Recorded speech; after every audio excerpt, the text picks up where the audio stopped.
Attention, Coco, on est trop lent. Je chante et c'est à toi. Hein.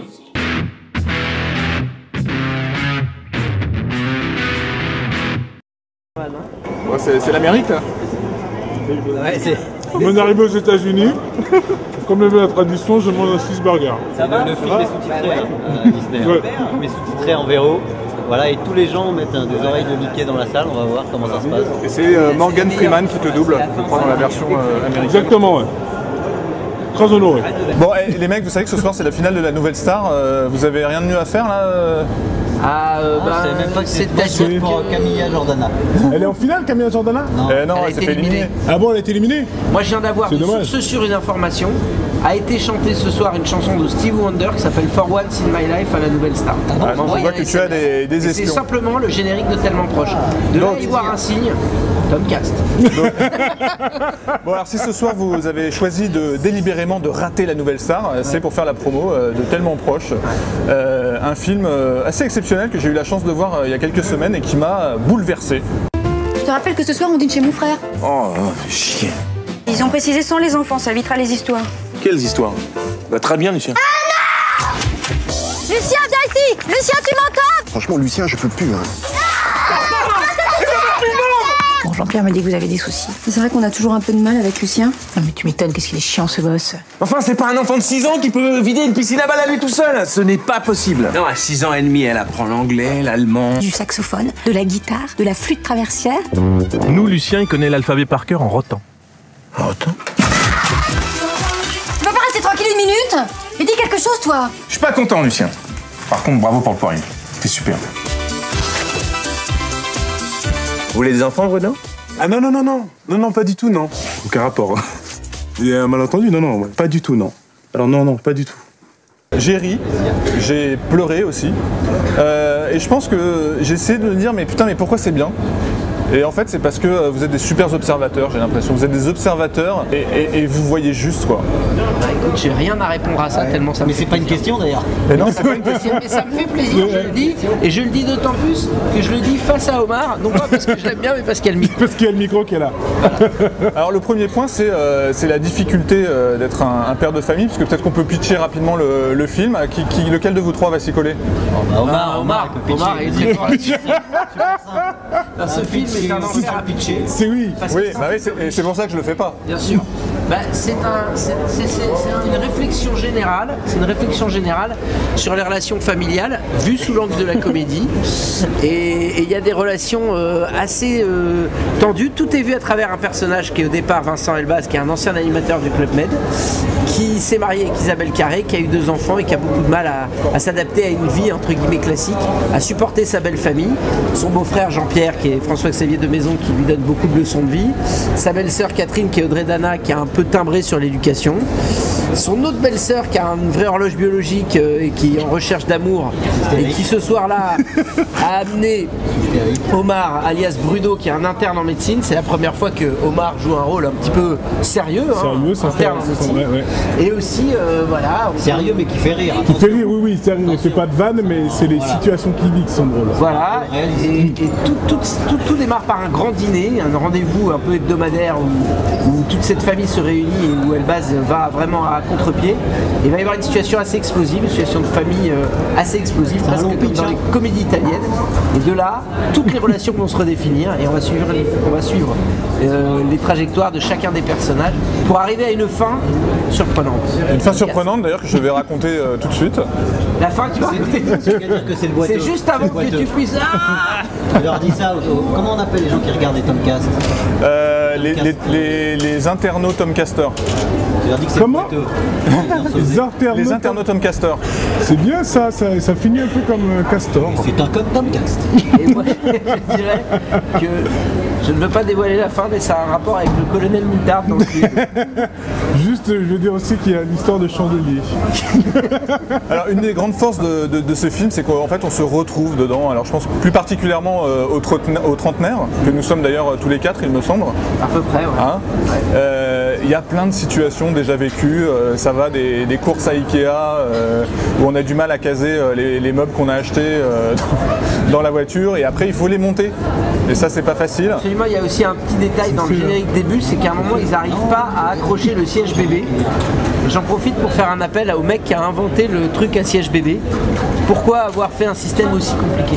Pour fermer, oui, ouais, c'est vrai. Parce qu'il y a des gens qui n'arrivent pas. Ou de fermer les poussettes aussi, par exemple. On peut lancer un appel aussi au PDG d'Ikea. Oui, pourquoi vouloir que les couples s'embrouillent à ce point-là? C'est hallucinant. Et on voit d'ailleurs la séance de montage de l'étagère. Oui. Et alors, à un moment, il y a un petit clin d'œil à Gad Elmaleh qui m'a pas échappé. C'est vrai. C'est quand Alain essaye de rentrer justement les meubles dans sa voiture un peu pourrie et que tu as le mec blond, c'est que tu as dans les sketchs de Gad, qui lui arrive nickel dans sa BM à rentrer sa caisse Ikea, ça rentre tout seul. C'est un hommage référencé avec l'autorisation et un papier signé de Gad Elmaleh. Donc voilà, donc plein de clins d'œil. Si vous êtes jeune parent trentenaire ou que vous apprêtez à le devenir, je pense que vous allez apprendre beaucoup de choses dans ce film. Ce qui nous amène tout naturellement à parler du personnage d'Omar. Bonsoir. Extrêmement intéressant. Bonsoir Omar. Bonsoir. On est un peu hystérique parce qu'on est à Créteil aujourd'hui, c'est un jour particulier pour nous, donc on est un petit peu sous tension comme ça. Alors c'est un des autres points forts de Olivier et Eric, c'est de savoir aborder aussi des thèmes graves avec humour et talent et jamais avec lourdeur, c'est-à-dire vous n'arrivez jamais avec vos gros sabots, même quand il s'agit de parler de racisme. Et c'est ça qui est super intéressant, c'est-à-dire que le personnage d'Omar, toi tu es interne en médecine. Oui, Bruno. Et du coup ça évoque, et toi on te file des plateaux à vider, on te traite un peu comme un employé de base, parce qu'on a du mal à imaginer que un homme de couleur puisse être aussi médecin. Oui, voilà. C'est vrai, donc ça c'est un sujet effectivement qui est grave, qui est très réel, ça existe, on est en 2009, ça existe en France, et la force d'Eric et Olivier, c'est de rendre ça drôle. Et en faisant ça, on le signale, quoi, tu vois, c'est bien de mettre le doigt dessus et justement comme tu dis, pas relou, ça donne des situations marrantes, voilà, et effectivement c'est des choses réelles. Surtout c'est une nouvelle forme de racisme, parce qu'il y a le racisme primaire, où bon j'aime pas les noirs, oui, voilà, de base, et là c'est le racisme, moi j'aime bien les noirs, mais en même temps, médecin c'est pas un métier de noir, quoi. Voilà, non mais c'est ça, comme tu dis, c'est une nouvelle forme, c'est une évolution du racisme, on a je pense à peu près accepté qu'il y ait des noirs en France, mais là c'est juste, maintenant il faut les accepter dans une catégorie sociale ou dans des métiers. Et donc oui c'est ça, Toi t'as vécu ça personnellement ou dans ton entourage Oui, par exemple moi, mon père qui n'arrive pas à accepter que je sois dans le métier du spectacle. Donc à chaque fois il me dit alors comment ça se passe à l'usine, ça part déjà de mon père, quoi. Mon père déjà fait ça, et il confond avec un autre de mes frères. Il fait ce truc là, quoi. Est-ce que toi tu te confonds pas toi-même avec tes frères? Moi je me confonds avec mes frères, ouais, c'est ça. C'est que des fois j'ai mon frère, j'ai dit bah alors Omar, comment va ta femme? Tu fais pas le SAV? Ouais, c'est du SAV là. Ouais, vous avez l'air bien détendu quand même pour des gens dont le film sort mercredi prochain. Des gens honnêtes, monsieur. C'est parce que vous stressez quand même là, non? Et puis c'est notre premier Tomcast. Il y a 5 jours de la sortie, c'est notre premier Tomcast à Créteil. Donc voilà, on est tendu parce que bientôt le verdict va tomber, le 17 juin c'est la sortie. On a fait tout ce qu'on a pu, on a fait 40 villes en France, on a fait le tour de France pour montrer le film, on a fait la presse. On fait Tomcast. Toi tu vas être chez Ardisson. Vous avez beaucoup insisté pour faire les Tomcasts, hein. Moi, oui bien sûr. Parce qu'on est nous-mêmes à la base des spectateurs de Tomcast. Je devais faire Loana ce soir, je l'ai annulé pour vous. Tu devais te faire Loana, ouais. Tu devais faire Loana dans une piscine. Tu sais que Thomas ça va pas bien. Tu vas pas bien, Thomas, si tu veux parler c'est le moment. Pourquoi Loana? C'est pas facile à 3 contre 1. Hein. Ah merde. T'avais prévenu aussi, t'avais prévenu. Alors je pense qu'il faut aussi rendre hommage à François-Xavier de Maison qui fait une belle performance dans ce film-là. Alors il joue le rôle du beau-frère. Alors tout de suite, au départ, on a l'impression qu'on va être dans le cliché du beau-frère un peu con, voilà, le bourgeois un peu con, etc. Et en fait, on découvre que son personnage est beaucoup plus attachant qu'il n'y paraît. Il se révèle un peu pendant le film. Hein. Il charge un peu au début comme un petit avocat qui habite ses choux à Créteil. Et c'est ça qui nous intéresse, c'est de partir de loin et de faire un vrai parcours pour ce personnage-là qui va se fissurer, qui va se faire squatter par ses beaux-parents. Sa femme va se convertir presque de force au judaïsme, il va se faire englober et il va rencontrer pour la première fois son beau-frère qu'il a fréquenté jusque-là mais qu'il connaissait en fait pas. Et il va rencontrer le personnage de Vincent Elbaz et il va se passer quelque chose et puis il va tomber dans un trafic de grille-pain avec ses clients. Enfin, c'est un personnage qu'on aime beaucoup et François Xavier était le mieux pour incarner ce Jean-Pierre. Moi j'ai envie de vous dire d'aller voir ce film, il y a des scènes hilarantes et vraiment le casting de Nounou par exemple, ça me revient d'un coup là, mais c'est énorme quoi. Bon, déjà pour tous ceux qui ont vécu ce moment difficile de choisir une nounou pour garder ses enfants, je pense que vous allez vraiment vous marrer. Bon, alors là c'est un peu un événement parce que c'est mon premier Tomcast avec un mineur, avec un jeune, à moins de 10 ans même, parce que t'as moins de 10 ans, t'as quel âge? 8 ans. T'as 8 ans. Et donc tu t'appelles Max et tu joues le rôle de Lucien dans le film Tellement Proche, c'est ça? Ouais. Alors ma première question, parce que c'est pas parce que t'es petit que je t'ai réservé des questions sympas, c'est pour décrocher le rôle, t'as passé un casting ou t'as été pistonné? J'ai passé un casting. D'accord. T'étais pas le fils du beau-frère, de la sœur, de l'oncle d'Eric ou d'Olivier? Il y a une copine à Olivier qui est aussi une copine à ma mère. Ah, voilà. Ouais, mais dès qu'on creuse un peu, on s'en est rendu compte après. Cet enfant est pistonné, monsieur. Dis qu'on s'en est rendu compte. Cet enfant est pistonné. Dis qu'on s'en est rendu compte après. On s'en est rendu compte après. J'ai été choisi pour mes qualités d'acteur. J'ai été choisi par mes qualités. Non, pour mes qualités d'acteur. Refais-la. Vas-y, refais-la. Et alors je voulais assister aussi sur le talent une fois encore de Eric et Olivier. Moi je vous situerais sincèrement, hein, parce que j'ai pas mal réfléchi comment ils se situent, machin, et je vous situe vraiment entre Cédric Clapiche et Gérard Houry.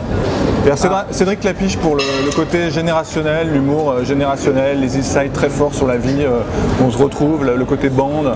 Et puis Gérard Houry pour le talent comique, pour la mise en scène, l'efficacité. Et c'est ça en fait, il y a le mélange quoi. Enfin, je sais pas si ces références vous parlent, mais... Si, elles nous parlent énormément, elles sont très flatteuses, merci beaucoup, mais moi j'ai envie aussi de situer un peu Omar. Et je vais dire, Omar, je situe entre Micheline Dax et Darry Cole et Paul Prébois. C'est dans l'humour. Et merci, c'est super plaisant. Et Olivier, je le situe entre Jean Benguigui et Vincent Elbaz au niveau de la taille. Il est à peu près au milieu. Il est bientôt sur scène. Hein, si vous voulez. Eric, tu sais que tu as un faux air de Bataille et Fontaine, là, on t'a jamais dit. Attends, je vais te faire le truc vraiment. C'est comme ça. Bonsoir, je vais lever le rideau. Et attention, qui est là? Et voilà, putain, c'est ça. Et ça c'est Fontaine. Votre fils que vous n'avez pas vu depuis 20 ans. Qui c'est? Par contre, ce qu'on peut faire, c'est lancer Olivier dans un concours d'imitation.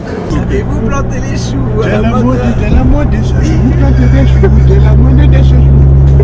C'est les choux avec les doigts, de la mode. C'est les choux avec les doigts, de la mode de chez vous.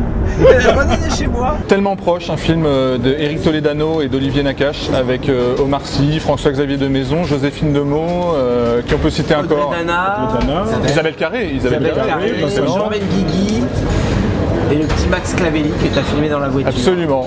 Voilà. Et ça sort le 17 juin. Et sincèrement, je me mouille pas souvent pour des films, mais là, il faut y aller, c'est énorme et vous le regretterez pas. J'ai même envoyé des amis pour être sûr que je vous envoyais pas voir une merde et ils sont tous revenus unanimes, donc foncez. Merci beaucoup. Merci Tomcast. Merci Tomcast. On reviendra. À vous par la fin. Merci Tomcast.